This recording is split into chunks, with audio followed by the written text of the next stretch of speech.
నిత్య జీవం కావాలా? మోక్ష భాగ్యం కావాలా? చాలా రెడీగా ఉన్నారండి. దేవుని స్తోత్రం, మీకు వందనాలు.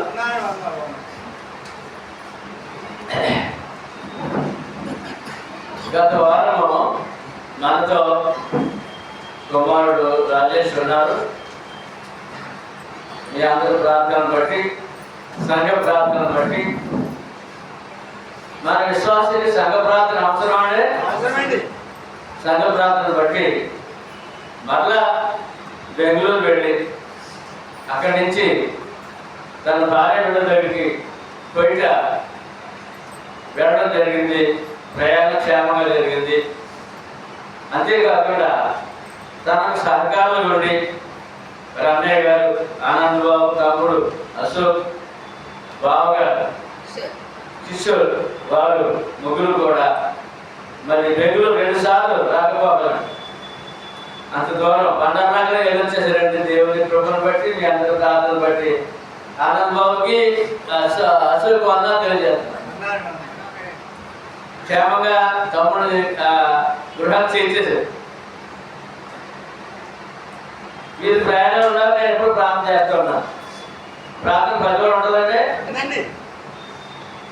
వెంటనే అక్కడ ఆ నేల మీద అడుగుపెట్టిన వెంటనే ఫోన్ చేశాడు రాజేష్. చేసి డాడీ అంటాడు, ఏదైనా ఏంటంటే ప్రయాణం క్షేమంగా సాగింది, నేను క్షేమంగా ఇంటికి వచ్చేసాను చెప్పాడు. కనుక ప్రార్థన ఆలకించే దేవుడు, మన అవసరాలు తీర్చే దేవుడు, అవసరాలు తీర్చే దేవుడు, మేలు చేసే దేవుడు. ఎవరంటే మేలు చేయడానికి సమస్తము సమకూర్చే మన చేత కదండి, మనకి వీలు పడదండి.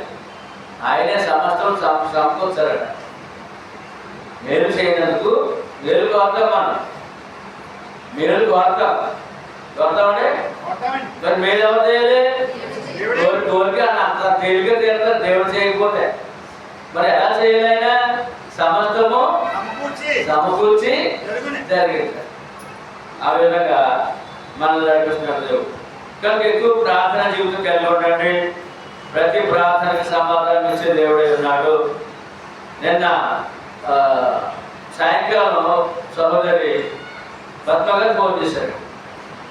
ఆమె ఎప్పుడు కూడా తన బలహీనత తమకు మీరు అందరూ తెలుసుకోవడం చాలా అందరికీ బలహీనం ఉంటుంది. ఆ బలహీనతను బట్టి గత వారం చాలా బలహీనత అయింది, లేవలేని స్థితి వచ్చింది. అప్పుడు ఫోన్ చేసి ఆమె కోరుకున్న దేవుడు అంటే, నాకు ఈ విధంగా వారం అంతా ఈ విధంగా బలహీనతలు ఉన్నానండి, సెలవులు పెడుతున్నారు, లేవలేని స్థితిలో ఉన్నాను, నడువు కూడా పని చేయకుండా పూర్తిగా లేవలేని స్థితిలో ఉన్నాను. అయినప్పుడు నాకు దేవుని సన్నిధి కావాలి, ఆరాధన కావాలని కోరుకుంటున్నాను. ఏం కోరుకుంటున్నాడు? దేవుని సన్నిధి. ఏంటంటే ఈ ఆరాధన ఏంటంటే దేవుడితో ఉన్నప్పుడు మనం ఎవరితో ప్రార్థన కోరాడు. ప్రార్థన చేశాం. ఇది వేళ మనతో ఉన్నారు. అందరూ ఎప్పుడు దానికి ప్రార్థన ప్రతిఫలం ఉందా? ఉంది. మా చదువు ఉందండి. పద్మకి ఎంత గొప్ప విశ్వాసం అంటే, గొప్ప విశ్వాసం అండి. ఆవిడ తల్లిగారి విశ్వాసం తనకు వచ్చిందండి. చూడండి, ఆ దేవుడి సన్నిధి కావాలని ప్రార్థన కోరుతుంది. అని చాలా ఆనందపడ్డది. ప్రార్థన ప్రతిఫలం ఇవాళ మనం చూడగలుగుతాం. మరి ఇంకేంటంటే స్పెషల్ ఏంటంటే అందరికంటే ముందు ఉంటుంది. బలహీనరాలేంటి అందరికీ ముందు ఉంటుంది. మరి అన్ని దేవుడు చూడ, దేవుడు చూసేవాడు, వినేవాడు, మాట్లాడేవాడు. మర్చిపోతే మాట. కనుక మనం ధ్యానించే వాక్యము ఇర్మియా గ్రంథం ధ్యానిద్దాం. 35 అధ్యాయం. బైబిల్ అందరూ చూడాలి. ధ్యానించే ముందు దేవుడు చూచాడంటాడు కుటుంబాన్ని. దేవుడు కుటుంబాన్ని చూచాడట.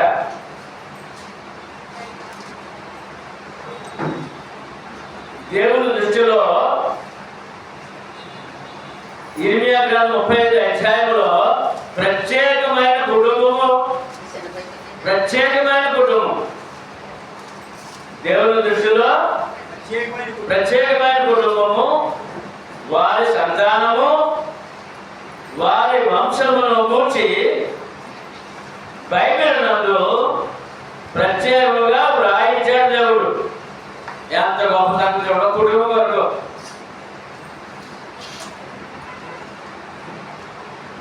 ఏంటో ప్రత్యేకత అని అంటే, వారి సంతానంలోని వారు పెద్దలు నిర్ణయించారట. ఆ కుటుంబంలో వారి సంతానంలోని వారు, కుటుంబంలోని పెద్దలు మరియు వారి తండ్రుల మాటకు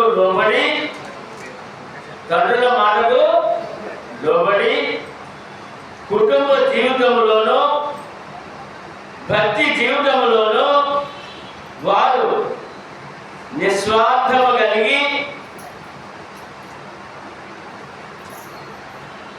నిష్కలంకమైన విశ్వాసాన్ని నిలబెట్టుకోవడం ద్వారా దైవానుగ్రహాన్ని పొందారు. అంటే ఇక్కడ దేవుడు చూసేవాడు, వినేవాడు, మాట్లాడేవాడు విషయాన్ని ఈ గ్రంథంలో 35 అధ్యాయంలో మనము చూడగలం. ఒక కుటుంబాన్ని చూసి ఆ కుటుంబం వచ్చి ప్రవక్తతో దేవుడు మాట్లాడతాడు. ఒక కుటుంబం గురించి ప్రవక్తతో దేవుడు మాట్లాడుతున్నాడు. అంటే అప్పుడు అర్థం ఏంటండి? చూసేవాడే కదా. ఆనంద్ బాబు వచ్చి ఇర్మియా గ్రంథము 35 అధ్యాయము ఆ చదివి ఆనందే చెప్పింటాడు. 35 అధ్యాయం బైబిల్లో అందరూ చూసి చెప్పండి. చాలా మన కుటుంబాలకు అవసరం.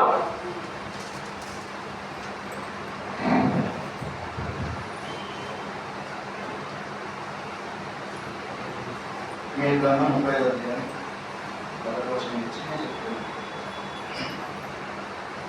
యోషియా కుమారుడు యోధారాజునైన యెహోయాకీము దినములలో యెహోవా యొద్ద నుండి ఇర్మీయాకు వాక్కు ప్రత్యక్షమై నీవు రేఖాబీయులకు పోయి వారితో మాట్లాడి యెహోవా మందిరములోని గదులలో ఒక దానిలోనికి వారిని తోడుకొని వచ్చి త్రాగుటకు వారికి ద్రాక్షారసం ఇమ్మని సెలవీయగా నేను ఇర్మీయా కుమారుడును యెజన్యా మానవుడునైన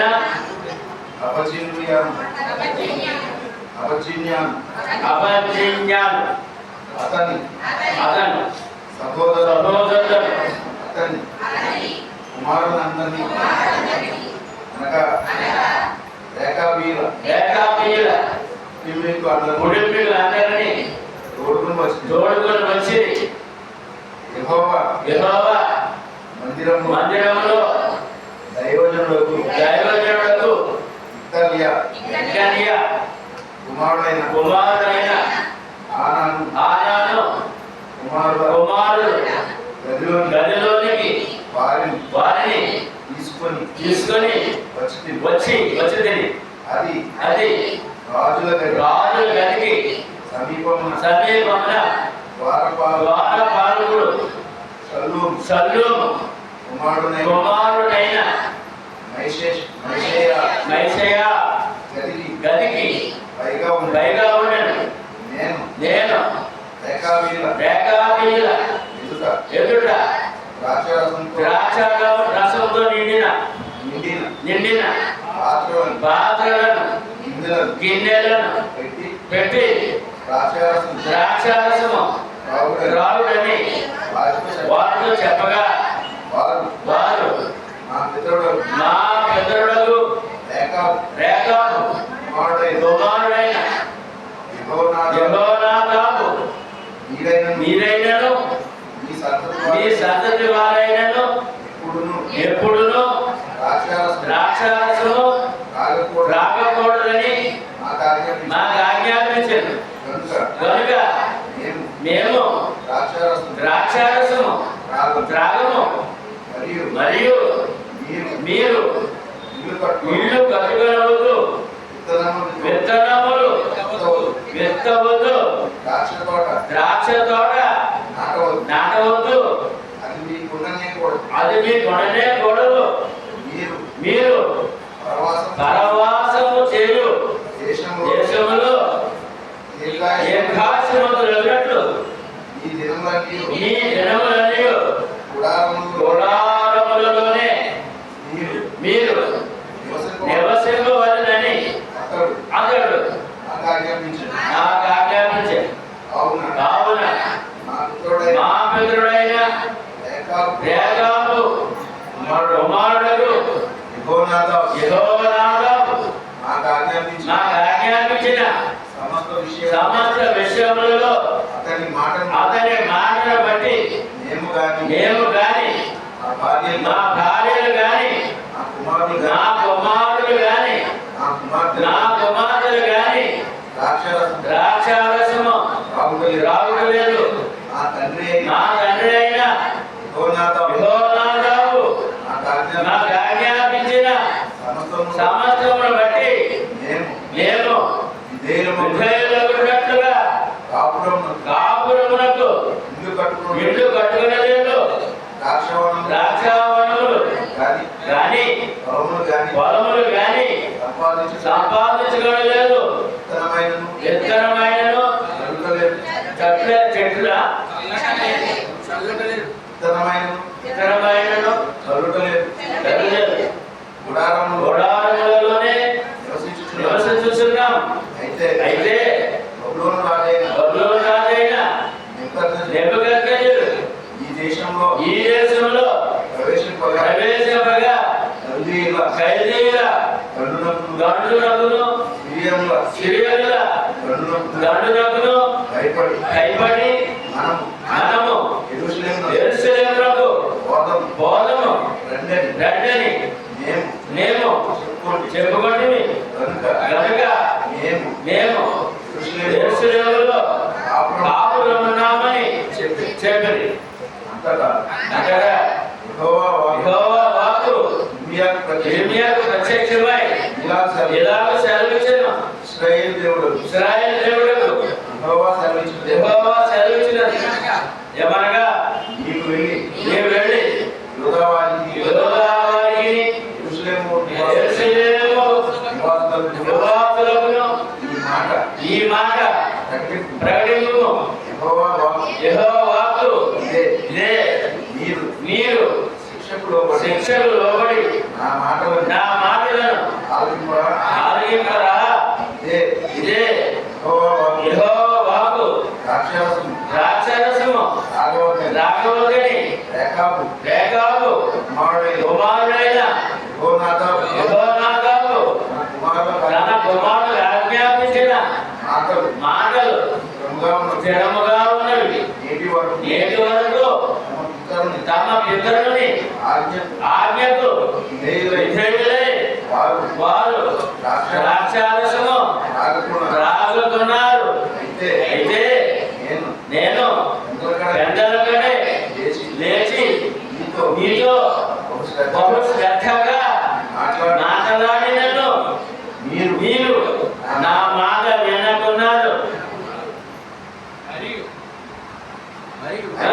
అయితే నేను పెద్దలకడ లేచి నీతో బహు శ్రద్ధగా మాట్లాడినను మీరు నా మాట వినుకున్నారు. మరియు పెద్దలకడ లేచి ప్రవక్తలైన నా సేవకులందరినీ మీ యొద్దకు పంపుచు ప్రతివాడును తమ దుర్మార్గతను విడిచి మీ క్రియలను చక్కపరచుకొని అన్య దేవతలను అనుసరింపకయు వారిని పూజింపగయు ఉండేది ఎడల నేను నీకును నీకును నీ ఈ పితరులకును ఇచ్చిన దేశంలో మీరు నివసించురని నేను ప్రకటించదని, కానీ మీరు చెవి యొక్కక నా మాట వినకపోతే రేకాబు కుమారుడైన యెహోనాదాబు కుమారులను తమ తండ్రి తమకిచ్చిన ఆజ్ఞను నెరవేర్చి కానీ ఈ ప్రజలు నా మాట వెనక ఉన్నారు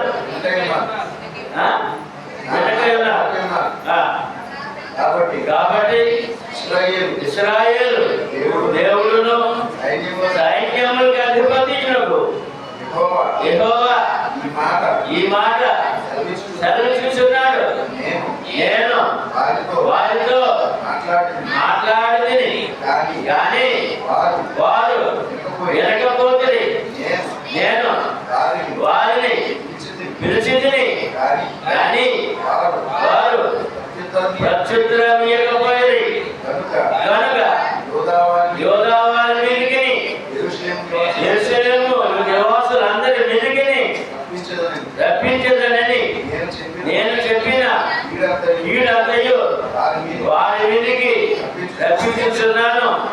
మరియు రేకాబీయులను చూచి ఇట్లా నేను ఇశ్రాయేలు దేవుడును సైన్యములకు అధిపతియునకు యెహోవా ఇలాగు సెలవిస్తున్నాడు, మీరు మీ తండ్రి అయిన యెహోనాదాబు ఆజ్ఞకు విధేయులై అతని విధులన్నిటినీ గైకొని అతడు నీకు ఆజ్ఞాపించిన సమస్తమును అనుసరించుచున్నాడు. కాబట్టి ఇశ్రాయేలు దేవుడును సైన్యములకు అధిపతియగు యెహోవా సెలవిచ్చినదేమనగా నా సన్నిధిలో నిలుచుటకు రేకాబు కుమారుడైన యెహోనాదాబునకు సంతతి వారు ఎన్నడూను ఉండక మానడు అన్నారండి. చాలా చక్కగా వాక్యము ప్రతి వచనం కూడా చక్కగా చదివి అందరి చేత పలికించిన ఆనంద్ బాబు వందాలండి. ఇందులో దేవుడు ఒక కుటుంబాన్ని చూపించి ఇశ్రాయేలులకు మాదిరి చూపిస్తున్నాడు, హెచ్చరిక చేస్తున్నాడు దేవుడు. ఆ కుటుంబము రేకాబీయుల కుటుంబం. ఎందుకంటే వాడు యెరూషలేములో కాపురం ఉన్నారంట, సంచార జీవులు. అక్కడక్కడ ఆదేశం తిరిగి వస్తూ యుద్ధాలు ఉన్నారంట. ఆ యుద్ధాలు భయపడి యెరూషలేము వచ్చి కాపురం ఉన్నారంట. యెరూషలేము వచ్చి కాపురం ఉన్నారంట. వీళ్ళ గురించి పట్టించుకోవడం ఎవరు లేడు ఆ యెరూషలేములో. ఆ యెరూషలేము పట్టణంలో లక్షలాది మంది ఉంటారండి. వీళ్ళు ఎక్కడి నుంచి వచ్చారు? వీళ్ళ గురించి పట్టించుకోవడం ఎవరునో ఎవరు చూస్తున్నారు? వీళ్ళే దేవుడు చూస్తున్నాడు. ఎవరు చూస్తున్నాడండి? దేవుడు చూసి ఇర్మియాతో ప్రవక్తతో మాట్లాడుతున్నాడు. రేకాబీయుల కుటుంబం ఉంది, రేకాబీయుల కుటుంబం ఒకటి ఉంది. వారిని పిలిపించి ఒక కార్యం చేయాలి. నువ్వు వారిని పిలిపించి నువ్వు ఆతిథ్యం ఇవ్వాలి. ప్రవక్తతో చెప్పాడు దేవుడు. వారిని పిలిపించి వారికి గౌరవించి ఆతిథ్యం ఇవ్వాలి అని చెప్పి ప్రవక్తకు చెప్పినప్పుడు ఆయన ఏం చేశాడంటే మొత్తానికి ఆ యెరూషలేము అంతా నెరవేరు పట్టేశాడు. పట్టేసి రేకాబీయుల కుటుంబంలో ప్రతి ఒక్కరినే దేవుడు మీకు ఆతిథ్యం ఇమ్మన్నాడు కనుక మా ఆహారం అందించిన అమ్మాని ప్రవక్త పిలిస్తే వారు ఒక్కరు కూడా మిస్ అవ్వకుండా అందరూ వచ్చారండి. వచ్చిన తర్వాత వారు చక్కటి మర్యాద చేసి చక్కటి గదులు ఏర్పాటు చేసి వారికి ప్రవక్త విందు ఏర్పాటు చేశాడు. ఆ విందులో ముందుగా ఏం ఏర్పాటు చేశాడంటే విందులో మందు ఇందులో మందు. ఏంటంటే ఇందులో మందు. దేవుడే ప్రవక్త ద్వారా వారికి మందు ఇప్పించమన్నాడు. ఇదే ఇక్కడ గొప్ప మాట. అప్పుడు అన్న ప్రకారం వాళ్ళందరూ సమకూర్చాడు. ప్రవక్త వచ్చారు, ఆతిథ్యంలో కూర్చున్నారు. కొండలు మందు తెప్ప పెట్టేశారు. కొండలు నిండా ద్రాక్షరసం. అంటే మామూలుగా భోజనం తాగేది వేరండి, పులి పెట్టి మందుగా తాగేది వేరండి. 2 రకాలు ఉంటాయి. మందు ఏంటంటే వైన్ అంటారు. పులి పెట్టి మత్తు పదార్థం తీసుకుంటారండి. ఆ మందు తెచ్చి ఎదురు పెట్టాడంట ప్రవక్త. పెట్టి ఇది మీకు ఆతిథ్యం, ఇది ముందుగా. మరి ఆతిథ్యం ముందు ఏం చేస్తారండి? ఇప్పుడు మనం చాలా మంది పెద్దల కుటుంబంలో ఆతిథ్యం ఇస్తారండి. ఏం ఇస్తారు? ముందు మందు ఇస్తారు. మందు తాగిన తర్వాత భోజనం పెడతారు. మందు తాగిన తర్వాత భోజనం పెడతారు. ఇక్కడ అదే పని చేస్తాడు ఇర్మియా ప్రవక్త. చేస్తుంటే ఇక్కడ చాలా అద్భుతం అన్నమాట. చేస్తుంటే వారు ఒక కుటుంబం ఉన్న నిష్టగా పెద్దలు తల్లిదండ్రులు నడిపించిన మార్గంలో తూచే తప్పకుండా, స్వార్థము దురాశ లేకుండా నిస్వార్థముగా జీవించే కుటుంబం ఉంది. ఆ కుటుంబం తీసుకొచ్చి నువ్వు ఆతిథ్యం ఇయ్యి, వాళ్ళు ఏం చెప్తారు చూడు. దాన్ని బట్టి మన యోగా సమాజానికి నా పిల్లలకు ఒక మాదిరి చూపిస్తాను అని చెప్పి పిలిచారండి, ఆతిథ్యం ఇచ్చారండి. ఇప్పుడు ఆదిని చదువులో ఒకసారి. వారు ఆలోచన వారు నా పితరులకు రేకాబు కుమారుడైన యెహోనాదాబు మీరైనను మీ సంతతి వారైనను ఎప్పుడు ద్రాక్షారసము త్రాగకూడదని మాకు ఆజ్ఞాపించదు కనుక మేము ద్రాక్షారసము త్రాగము. ఏంటంటే ఎవరాజ్ఞంట? పితరులు తల్లిదండ్రులు ఇచ్చిన ఆజ్ఞంట. వారు మాకు బోధించారు, మీరు జీవితంలో మీ పిల్లల తనంతరం కూడా ఎప్పుడు ద్రాక్షరసం తాకూడదు. ఇది మా ఆజ్ఞ, తల్లిదండ్రుల ఆజ్ఞ అన్నారట. ఇక్కడ అన్ని సమకూర్చి ఈ మందు బాటలు తెచ్చి అక్కడ పెట్టి తాగమంటే వారు చెప్తారు ప్రవక్తతో. ఎవరు చెప్తారు తెలుసంటే, మా జీవితకాలం మా పిల్లల తరంతరం కూడా ద్రాక్షరసం తాగొద్దని మా తల్లిదండ్రులు ఆజ్ఞాపించారు. ఏం చేశారంటే ఆజ్ఞాపించారు. చదవండి. మీరైనను మీ సంతతి వారైనను ఎప్పుడును ద్రాక్షరసము త్రాగకూడదని మాకు ఆజ్ఞాపించారు. కనుక మేము ద్రాక్షరసము త్రాగము. మరియు మీరు ఇల్లు కట్టుకోవద్దు, విత్తనములు విత్తవద్దు, ద్రాక్ష తోట నాటవద్దు. అది మీకుండనే కూడదు.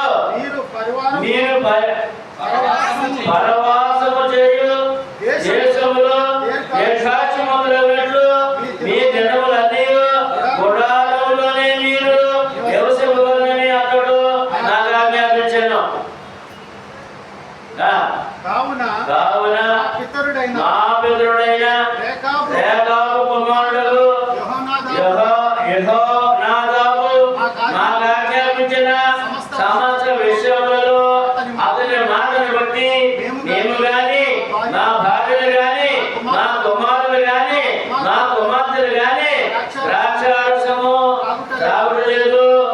మా తండ్రి అయిన యెహోనాదాబు నాకు ఆజ్ఞాపించిన సమస్తమును బట్టి మేము విధేయులమగునట్లుగా కాపురమునకు ఇల్లు కట్టుకొనలేదు. ద్రాక్షారసములు వనములు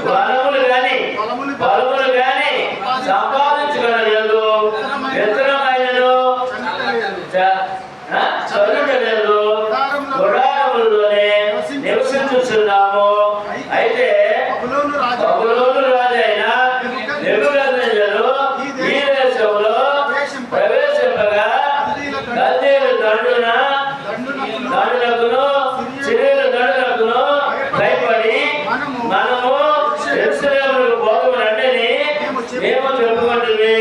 కనుక మేము యెరూషలేములో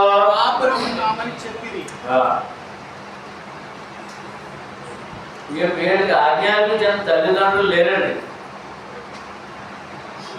చనిపోయారు. పెద్దలు చనిపోయారు, తాత ముత్తాతలు నేర్పారు, తండ్రులు నేర్పారు. మీరు నిస్వార్థంగా జీవించాలి. మీకు మీ జీవితాల్లో ముఖ్యంగా త్రాగుడు అనే అలవాటుని ఉండకూడదు. ఉండకూడదు. తర్వాత మీ జీవితాల్లో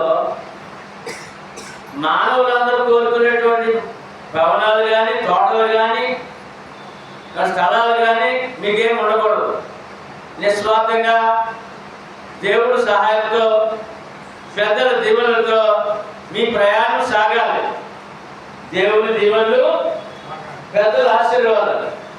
దేవుని దీవెనలు, దీవెనలో మీరు జీవించాలి. ఏ లోటు రాదు. మా ఆజ్ఞ పాటించండి, మీరు క్షేమంగా జీవిస్తారని పెద్దలు చెప్పినప్పుడు మేము అలాగే జీవిస్తున్నాము. పిల్లల తలాంతరము. వాళ్ళు ఆజ్ఞాపించిన వారు లేరు, చనిపోయారు. ఆజ్ఞాపించిన వారు పెద్దలు చనిపోయారు. కానీ వారి యొక్క పెద్దల యొక్క మాట ప్రకారం జీవిస్తున్నామని ప్రవక్తతో చెప్తున్నారు. ఎవరితోనంటే ప్రవక్త చెప్తున్నారు. కనుక ఈ నిష్ఠగల జీవితాన్ని బట్టి దేవుని దృష్టిలో, దేవుని దృష్టిలో ఒక గొప్ప కుటుంబముగా, ఎలాగంటే ఒక గొప్ప కుటుంబముగా, దేవుడు గుర్తించిన కుటుంబముగా ఉన్నారు. వారిని బట్టి దేవుని యొక్క పిల్లలకు మాదిరి చూపిస్తున్నాడు. ఇప్పుడు చూసావు కదా, నేను ఎందుకు చేయమన్నాను, ఎలాగా చూసావు కదా, వాళ్ళ మాట విన్నావు కదా.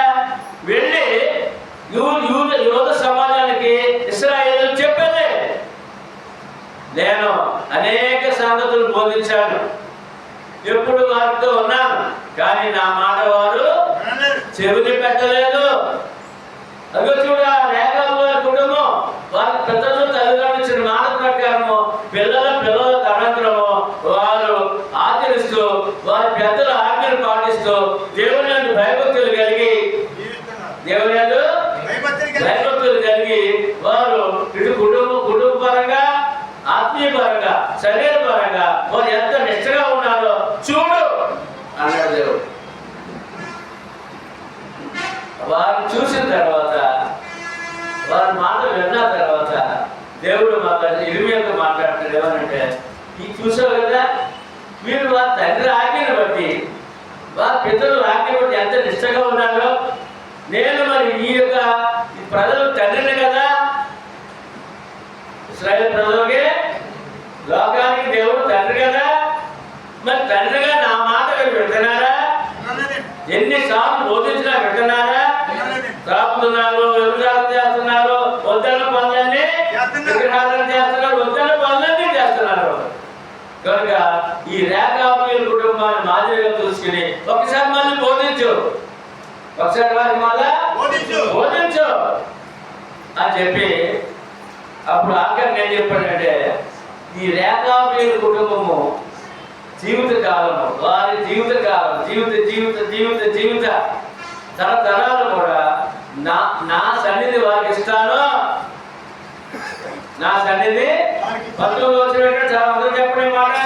కాబట్టి ఇశ్రాయేలు దేవుడును సైన్యములకు అధిపతియునగు యెహోవా సెలవిచ్చినదేమనగా, నా సన్నిధిలో నిలుచుటకు రేఖాబు కుమారుడైన యెహోనాదాబునకు సంతతి వాడు ఎన్నడూ నుండగా మానడు. నేను ఈ కుటుంబానికి వారి తరతరాలు కూడా వారు ఉంటారు. ఇప్పుడు మానవుడికి అసలైన దీవులు ఎక్కడున్నాయండి? దేవుని సన్నిధిలో. ఇప్పుడు ఏం పొందేవాడు? తరతరాలు దేవుని సన్నిధి పొందేవాడు పొందాడు. ఏమా పక్కగా ఏం కోరుకున్నారని చెప్పాను నేను? నా దేవుని సన్నిధి కావాలని నేను కోరుకున్నాను. దేవుడు ఒక కుటుంబానికే వారి యొక్క కుటుంబంలో నిష్టగా జీవించిన కారణాన్ని బట్టి, తల్లిదండ్రుల ఆజ్ఞకు మన లోపల జీవించిన కారణాన్ని బట్టి, నాయన మన లోక సంబంధం విషయాలు జాగ్రత్తగా ఉండాలి, ఈ త్రాగుడు, ఈ యొక్క దురాశ, ఆశ దురాశలతో మన జాగ్రత్తగా ఉండాలి అని చెప్పినప్పుడు వారు అదే ప్రార్థించినందుకు ఇటు దేవుని భక్తిగా ఉన్నారు, తల్లిదండ్రుల మాట లోపడి ఉన్నారు కనుక వారిని దేవుడే గుర్తించాడు. వారిని దేవుడే గుర్తించాడు. వారికి ఆ యొక్క ఆజ్ఞలో ఇటు దైవ భక్తిలో, పెద్దల భక్తిలో, పెద్దల మాటలో వారికి ఏ లోటు కలగలేదు. వారికి ఏ లోటు కలగలేదు. క్షేమంగా నడుస్తున్నారు. దేవుడు చూసేవాడు కనుక ఈ కుటుంబంలో ప్రతి ఒక్కరిని పరిశీలించాడు. ఆయన ఒకసారి ఆహ్వానించమన్నాడు. ఒకసారి ప్రవక్తను పంపించి ఆహ్వానించి టెస్ట్ పెట్టాడు. ఏం పెట్టాడంటే టెస్ట్ పెట్టాడు. కనుక ఈ విషయాలు మన జీవితాలు, మన కుటుంబాల్లో ఎంత అవసరమైనాయో మనం ఒకసారి ధ్యానిద్దాం.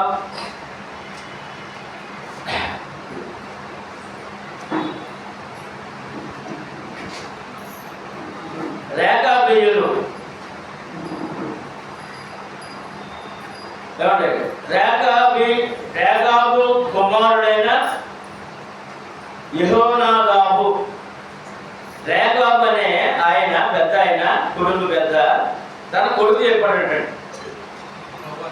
యెహోనాదాబుకి చెప్పాడట, నాయన నీవు నీ పిల్లలు ఎప్పుడు కూడా లోకాన్ని ఆశ్రయించకండి, మనిషిని పాడు చేసే, కుటుంబాన్ని పాడు చేసే ఈ యొక్క త్రాగుడికి బానిసలు కాకండి, త్రాగుడికి బానిసలు కాకండి. ఇది నేను నీకు ఇస్తున్న ఆశీర్వాదం అదే అన్నాడంటే రేఖాబు తన కొడుకుతో. ఆయన పాటించి ఏం చేశాడంటే తన కుటుంబానికి నేర్పాడు, కూర్చోబెట్టాడు. తన కుటుంబాన్ని కూర్చోబెట్టాడు. మేము ఉన్నా లేకపోయినా మీరు క్షేమంగా జీవించాలంటే, దేవుని పిల్లలుగా, దేవుని ఇష్టలుగా జీవించాలంటే, ఇదిగో ఇవన్నీ కూడా మీ జీవితంలో ఉండడానికి లేదు. ఈ లోకంలో మనకు ఏమీ లేదు. మనం విడిచిపెట్టి వెళ్ళిపోవాల్సిన రోజు ఒకటి ఉంది. ఎన్ని మేడలున్నా, మిందులున్నా, ఎన్ని సుఖాలు అనిపించినా ఈ లోకంలో ఉండే అవకాశం ఏమీ లేదు కనుక ఆ సుఖము ముందుగా త్రాగులనుకుంటారు కనుక, ఆ సుఖము లోకప్పుడు త్రాగులనుకుంటారు కనుక ఆ త్రాగులని ముందుగా మీరు కంట్రోల్ చేసుకుని ఇక జీవితంలో ఇల్లు కట్టుకోవాలి, మేడలు కట్టాలి, మిద్దెలు కట్టాలి, పొలాలు కొనాలి, ఇటువంటి ఆశలు కాకుండా దేవుని మీద ఆశ పెట్టుకొని మీ జీవితంలో నేపథ్యంలో ఏదో ఉండదు. మీరు గుడారాలు జీవిస్తూ ఒకే చోట నివసించకుండా ఆయా ప్రాంతాల్లో దేవుడు ఆ యొక్క వనరులన్నీ మీరు అనుభవించాలి. అన్ని ప్రాంతాలు మీయే, అన్ని ప్రాంతాలు మీయే కనుక ఒకే చోట మేము మేడ మిద్దెలు కట్టుకొని, పొలాలు కొనుక్కొని అలాగండి దేవుడు దూరం అయిపోవాలని అనుకోకండి అని చెప్పి ఏ విధంగా ఆ తాత ముత్తాతలు తండ్రులు ఇచ్చిన ఆజ్ఞకు ఏ విధంగా వారు లోబడి జీవించారో నిష్టగా దేవుడు కోరుకునేది తెలుసండి. మన జీవితాల్లో, మన సొంత జీవితాల్లో నిష్టగా ఉండాలని, మన సొంత జీవితాల్లో నిష్టగా ఉండాలని కోరుకుంటున్నాడు. అంటే మానవత్వం కలిగి ఏం కలిగండి? ఏం కలిగి? మానవత్వం లేకపోతే దైవత్వం ఉండదండి. మానవత్వం లేకపోతే దైవత్వం దొరకదండి, దైవత్వం పొందలేమండి. కానీ మానవత్వం ఉండాలంటే కొన్ని విలువలు ఉన్నాయి. ఆ విలువలు తల్లిదండ్రులు నేర్పించారు, అది పాటించాడు, అది పాటించాడు కనుక దేవునికి ఇష్టలయ్యారు. అందరూ దేవునికి ఇష్టలయ్యారు. ఎవరంటే ఎవరికి? దేవునికి ఇష్టలయ్యారు. కనుక ఈ రేఖాబు అనే ఆ పెద్ద ఆయన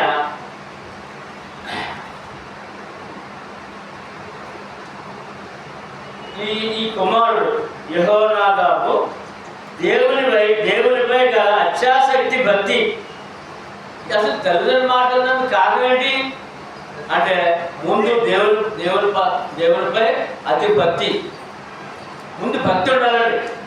ఏముండాలండి? భక్తి ఉండాలండి. దేవునిపై భక్తి ఉంటే అటు దేవుని మాట వింటాడు, తల్లిదండ్రుల మాట వింటాడు. సమాజంలో ఎలా జీవించాలో గ్రహించి జీవిస్తాడు ఆ మానవుడు. కనుక ఇక్కడ దేవునిపై గల ఇచ్ఛాశక్తి భక్తి మూలంగా ఇతని కుటుంబానికి విశేష ప్రాధాన్యత దేవుడిచ్చాడు. ఇతని కుటుంబానికి ఇశ్రాయేలు ప్రజల్లో యాజకులు కూడా ఇవ్వలే. ఎవరికి?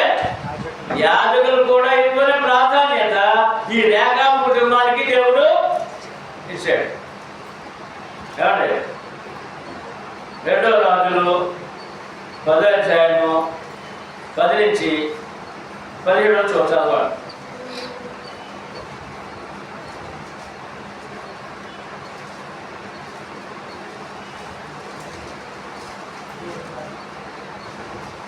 అటువంటి స్థానం వచ్చింది చూడండి. ఆ యొక్క నిష్ట గరిష్ట దేవుడి విషయంలో ప్రత్యేకంగా ఉండడం వల్ల అహాబు కుటుంబకులను గూర్చి యెహోవా సెలవిచ్చిన మాటలలో ఒకటయు నెరవేరకపోదు. ఇశ్రాయేలు ప్రజలు దేవుని ప్రజలు 12 గోత్రాలు, 10 గోత్రాలు ఇశ్రాయేలు, 2 గోత్రాలు యోధా. ఈ 10 గోత్రాలు దేవుని మాట లోబడకుండా భ్రష్టులు అయిపోయారు. 10 గోత్రాలు ఎవరైనా లేదన్నాడు దేవుడి మాట. ఇశ్రాయేలు అంటారు తన సేవకుడైన ఏలియా ద్వారా తాను సెలవిచ్చిన మాట యెహోవా నెరవేర్చనని చెప్పాను. ఈ ప్రకారము యెహూ యెజ్రెయేలులో అహాబు కుటుంబకులందరినీ ఇశ్రాయేలులో అహాబు కుటుంబకులందరినీ అతని సంబంధులకు గొప్పవారినందరినీ అతని బంధువులనందరినీ అతడు నియమించిన యాజకులను హతము చేశాను. ఇప్పుడు యెహూ అనే ఆయనకి, ఇశ్రాయేలు రాజు మీద యెహూ అనే ఆయనకి అధికారం ఇచ్చాడు దేవుడు. ఆ రాజు ఆ ప్రజలు అన్యాయంగా చూస్తున్నాడు. వాళ్ళని హతం చేయమని ఇంకొక యవనస్తుడికి దేవుడు అధికారం ఇచ్చాడండి. యెహూ ఆయన పేరు. చదవండి. అతనికి ఒకరినైనాను ఉండనీయలేదు. అప్పుడు అతడు లేచి ప్రయాణమై షోమ్రోను పట్టణమునకు పోయెను. మార్గమందు అతడు గొర్రె వెంట్రుకలు కత్తిరించు ఇంటికి వచ్చి యోధా రాజైన అహజ్యా సహోదరులను ఎదుర్కొని మీరు ఎవరని వారిని అడుగగా వారు మేము అహజ్యా సహోదరులము, రాజకుమారులను రాణి కుమారులను దర్శించుటకు వెళ్ళుచున్నాము చెప్పిరి. వారిని సజీవులుగా పట్టుకొనుడని అతడు చెప్పగా వారు వారిని సజీవులుగా పట్టుకొని ఒకరినైనను విడువక గొర్రె వెంట్రుకలు కత్తిరించు ఇంటి గోతి దగ్గర 40 ఇద్దరిని చంపిరి. అచ్చటి నుండి అతడు పోయిన తరువాత తన్ను ఎదుర్కొన వచ్చిన రేకాబు కుమారుడైన యెహోనాదాబును కనుగొని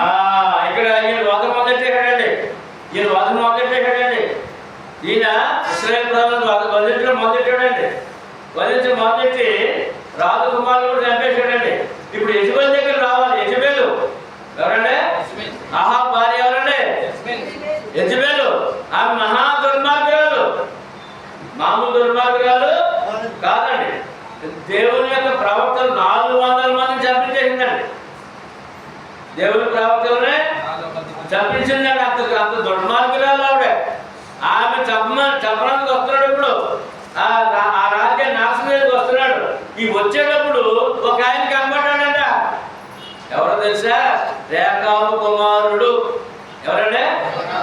రేఖాబు సంతానం ఉంది కదా, ఆ కుమారుడు ఆయన పేరేంటంటే చదవండి. యెహోనాదాబును కనుగొని యెహోనాదాబును కనుగొని అతనిని కుశల ప్రశ్నలు అడిగి నీ ఎడల ఆ నాకున్నట్టుగా నీ ఎడల నాకున్నట్టుగా నా ఎడల నీకున్నదా నా ఎడల నీకున్నదా అని అతనిని అడుగగా యెహోనాదాబు ఉన్నదనెను.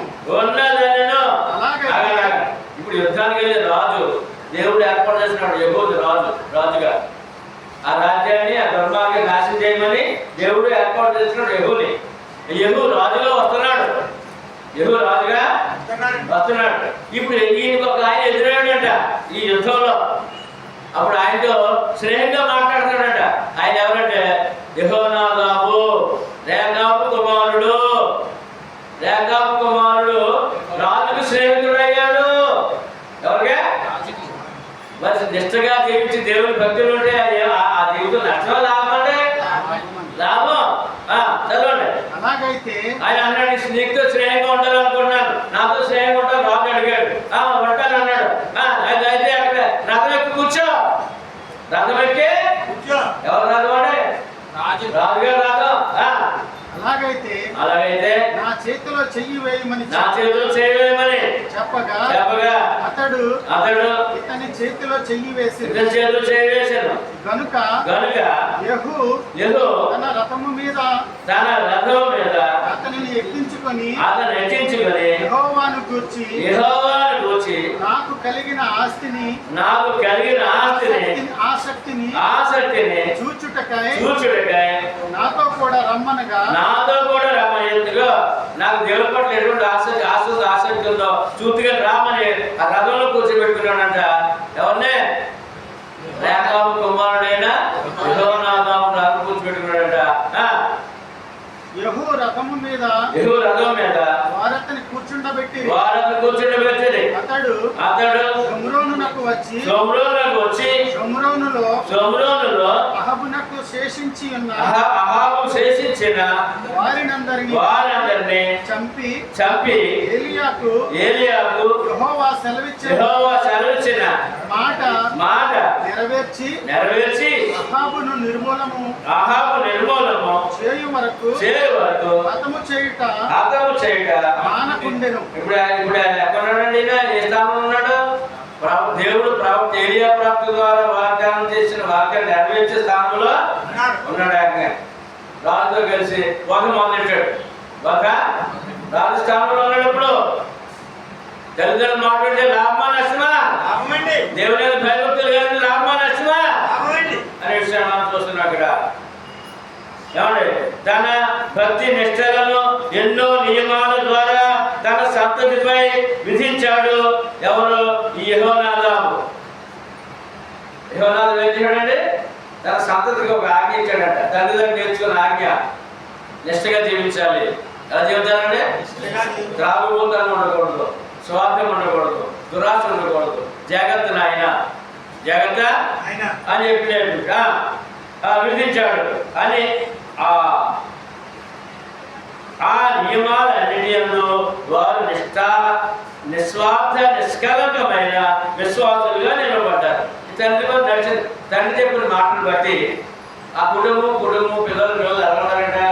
నిస్వార్థంగా, నిష్కలంకంగా, హానెస్ట్గా జీవిస్తారట. అది దేవుడు చూచాడట.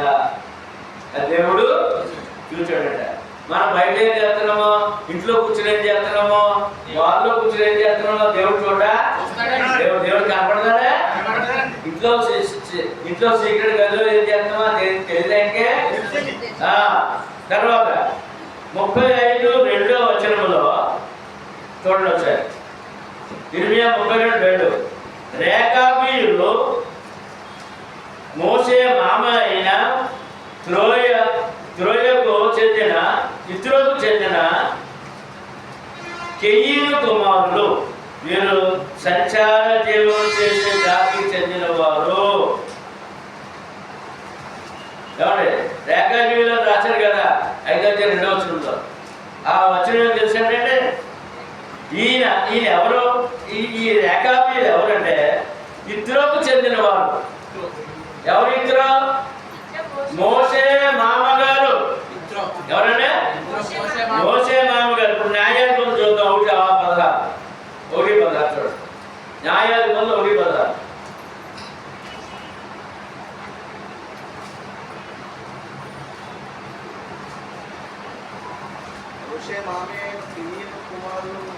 మోషే మామయ్య అయిన పీను కుమారులు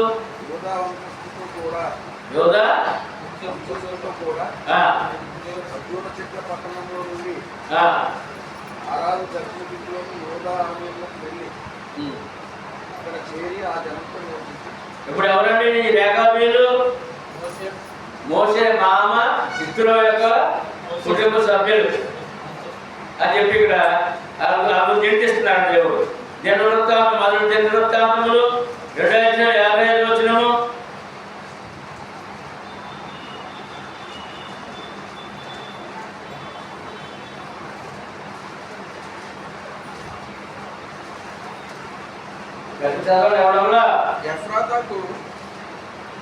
ఎఫ్రాతాకు జ్యేష్ఠుడిగా పుట్టిన ఊరు కుమారుడైన కాలేబు కుమారుడు ఎవరనగా కిర్యత్యారీము తండ్రి అయిన శోబాలును, బెత్లెహేము తండ్రి అయిన షల్మాయును, బెత్లెహేము తండ్రి అయిన హోరేతును, కిర్యత్యారీము తండ్రి అయిన శోబాలు కుమారులైనగా హారోనే హజీ హమ్మీను కోతులు. కిర్యత్యారీము కుమారులు ఎవరనగా ఇజ్రాయేలును. 2:50 మొదటి దినవృత్తాంతములు 2:50. నేను చదువుతాను. 70లో కాపురమున్న ఏకీకుల వంశులైన ఇరాతీయులను, సియాతీయులను, సికోతీయులను వీరే రేఖాబు ఇంటి వారికి తండ్రి అయిన రేఖాబు ఎవరి సంతానం ఇది? రేఖాబు వచ్చాడు చూడండి రాజుల గ్రంథాల్లో. రేఖాబు ఇంటి వారికి తండ్రి అయిన అమాతు వలన పుట్టిన కేనీయుల సంబంధులు. వీళ్ళందరూ కూడా రేఖాబు ముందు వంశానికి తర్వాత వంశానికి కూడా ఇక్కడ తెలియజేయబడుతుంది. వారి ముత్తాత యోనాదాబు. ఈ యొక్క రేఖాబీలు ముత్తాత అంట ఎవరంటే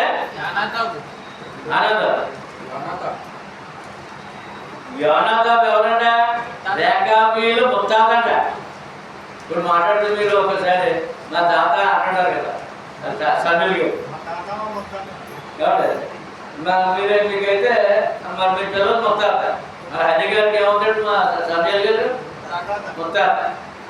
ఈ విధంగా వంశవాళ్ళు ఉంటుంది కదా. కనుక ఇక్కడ ఏం చెప్తారంటే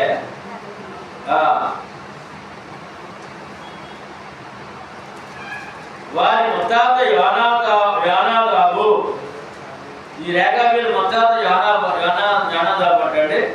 వారి ముత్తాత ఏమో రేఖాబీలు. ఇలా చెప్పి వంశపారంపరంగా వారు ఏమంటే పెద్దల పారంపర్య ఆచారము, పెద్దల కట్టడలు ఆచరిస్తూ దేవుని భయభక్తులు కలిగి క్షేమంగా ఉన్నారు. ఎలా ఉన్నారంటే ఉన్నారు. దాదాపు 200 సంవత్సరాల క్రితం వారికి ఈ విధమైన ఎప్పుడు చెప్పారంటే ఈ వాక్యం రాసేటప్పటికి ఈ వాక్యం ఇర్మియా దగ్గర ఈ పరిస్థితి జరుగుతున్నప్పటికీ 200 సంవత్సరాలు చెప్పాట. ఎన్ని సంవత్సరాలంటే 200 సంవత్సరాల నుంచి రేఖాబీలు మందు కాకుండా స్వార్థం లేకుండా నిస్వార్థముగా దేవుని భయభక్తులు కలిగి జీవించాలని రేఖాబీల్లో ఉంది. అంటే 200 సంవత్సరాలు అంటే పెద్దలు లేరు, పెద్దల్లో లేరు. లేకపోయినా వారి మాట ఉంది. వారి జీవితాలు ఏముందంటే వారి మాట ఉంది. పెద్దల మాట సర్ది కూడా ఏంటంటే పెద్దల మాట సర్ది కూడి మూట ఏంటన్నా సద్దన్న మూట. ఇప్పుడు డాక్టర్లు చెప్తాడు అమెరికా వాళ్ళు అంటాడే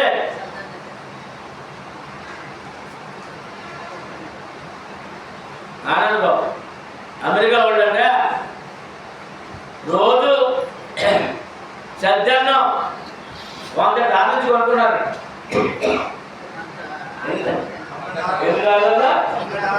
సద్యాన్నం మొన్న మేము క్యాఫేలో ఉన్నాయి ఆనంద్ ఎక్కడ భోజనం చేద్దామని కూర్చున్నా.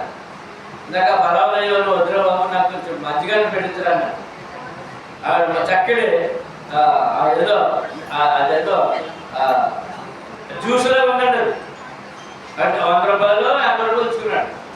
ఏమండి అది శుభ్రంగా ఆనందంగా తినేసింది. ఏమండి ఇప్పుడు అమెరికా వాడు అంటే $100 సజ్జలో తింటారట. ఎందుకంటే డాక్టర్లు అందరూ ఏం చెప్తారంటే సజ్జలమే పెద్దలు ఇచ్చిన మూట, పెద్దలు ఇచ్చిన ఆరోగ్యం మూట, ఆరోగ్యపు మూట. కనుక ఇక్కడ 200 సంవత్సరాల నుంచి 200 సంవత్సరాల క్రితం వారికి ఏ విధమైన మద్యాన్ని సేవించవద్దని ఎప్పుడు చెప్పారంటే ఏ విధమైన మద్యాన్ని సేవించొద్దు 200 సంవత్సరాల క్రితం చెప్పారండి పెద్దలు. వద్దని ఆదేశించారు. ఈ రేఖాబిలు తన పితరుడైన యెహోనాదాబు ఆజ్ఞాపించిన దాన్ని జరిగించే విషయంలో చూపిన నమ్మకత్వాన్ని యోధా రాజ్యమంతటి దేవుని పట్ల యోధా రాజ్యం దేవుని పట్ల చూపుతున్న అపనమ్మకత్వాన్ని అది ఇప్పుడేమో రేఖాబిలు కుటుంబము 200 సంవత్సరాల నుంచి తల్లిదండ్రుల మాట నమ్మకత్వంగా చేస్తున్నారు. ఈ యోధా ప్రజలు దేవుని మాటను నమ్మకత్వంగా జరిగించడం లేదు. ఇప్పుడు మన జీవితం తల్లిదండ్రులు ఎక్కువ, దేవుడు ఎక్కువ. ముందెవరు, తర్వాత ఎవరు? మీరిద్దరు కావాలి కదా, మరిద్దరు మాట వినాలి కదా. కానీ ఇప్పుడు ఇశ్రాయేలు ప్రజలు ఏం చేస్తారు? యోధా ప్రజలు అటు దేవుడి మాట వినలేదంట, పెద్దల మాట వినలేదంట. అది చూపించినందుకు ఈయన మాదిరి పెట్టాడంట. వారి మాదిరి ఇవాళ క్రైస్తవుడు లోకానికి ఏమై ఉన్నాడు? అమ్మా మన లోకానికి ఏమై ఉన్నా? దేవుడు నాకు ఏం లేదు అని ఎట్టు కూర్చోమన్నా దేవుడు లేదు, నాకు ఏముంది, దేవుడు నాకు ఇల్లు అని చెప్పాడు. సంతోషంతో ఏంటంటే సంతోషంతో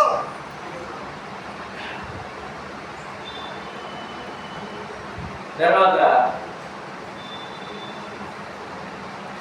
ఏం చెప్పాడంటే పెద్దలు దాదాపు 200 సంవత్సరాల క్రితం వారికి ఏ విధమైన మద్యాన్ని సేవించవద్దని, స్థిరమైన కట్టడాల్లో నివసించవద్దని, ఏమండి మీ కొరకు చేలు పొలాలు తోటలు కొనవద్దని ఆదేశించాడు. ఈ రేఖాబిలు తన పితరుడైన యెహోవాకు ఆజ్ఞాపించిన దాన్ని జరిగించే విషయంలో చూపిన నమ్మకత్వం ఏంటంటే పెద్దలు మాట్లాడుతూ నమ్మకంగా ఉన్నారు. ఎవరు మాట అంటే ఇవాళ పెద్ద మాట అంటే పెద్దలు కనపడితేనే అసలు ఇప్పుడు ఇట్లా పెద్దడు ఉన్నాడా మా మొక్క అంతా మారిపోతాడు. పెద్దవాడు పెద్దలు ముసలి కనపడకూడదు. ఇప్పుడు అంతా ఎవరితో కనపడాలి ఏమండి కనుక చూడండి చెప్తాను. ఏమండి ఇప్పుడు వీళ్ళు ఆ తల్లిదండ్రులు తూచేటప్పుడు చేశారంట. ఆ క్రమంలోనే దేవుడి యందు భయభక్తులు. ఇప్పుడు ఇక్కడ మీరు చూపించి దేవుడు ఏమన్నాడంటే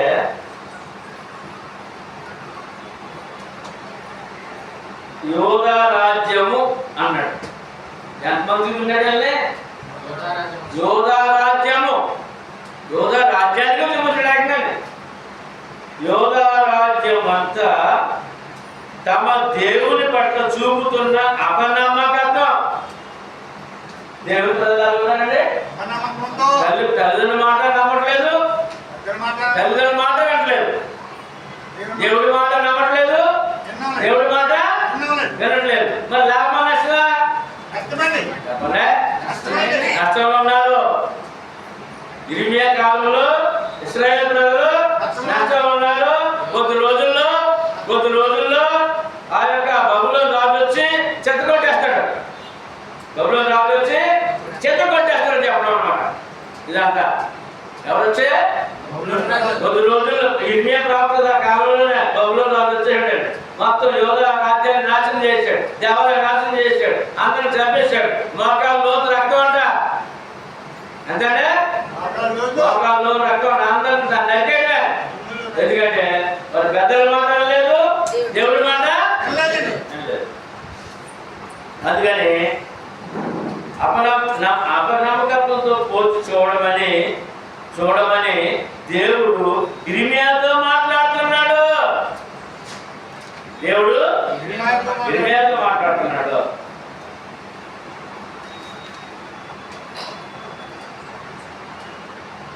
ఇర్మియా మేము ద్రాక్షారసము త్రాగము అన్నాడు.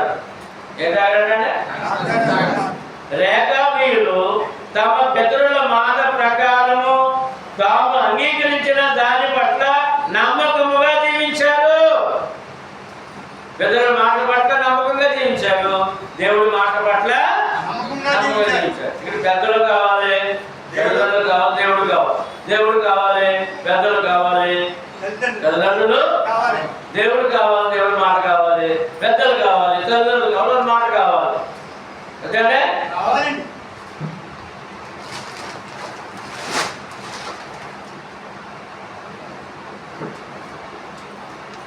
రెక్కలు వచ్చాయి కదా, రెక్కలు వచ్చాయి కదా. ఎవరితో పని లేదు, తల్లిదండ్రులతో పని లేదు, ఇంకొక ఆయన ఉన్నాడు, ఇంకొక ఆయన ఉన్నాడు. ఎవరు చెప్పండి? దేవుడితో పని. రెక్కలు అన్నది పక్షి, నువ్వు రెక్కలు అన్నది పక్షివా? చెప్పండి, పక్షా మనిషివా పక్షివా? చెప్పండి,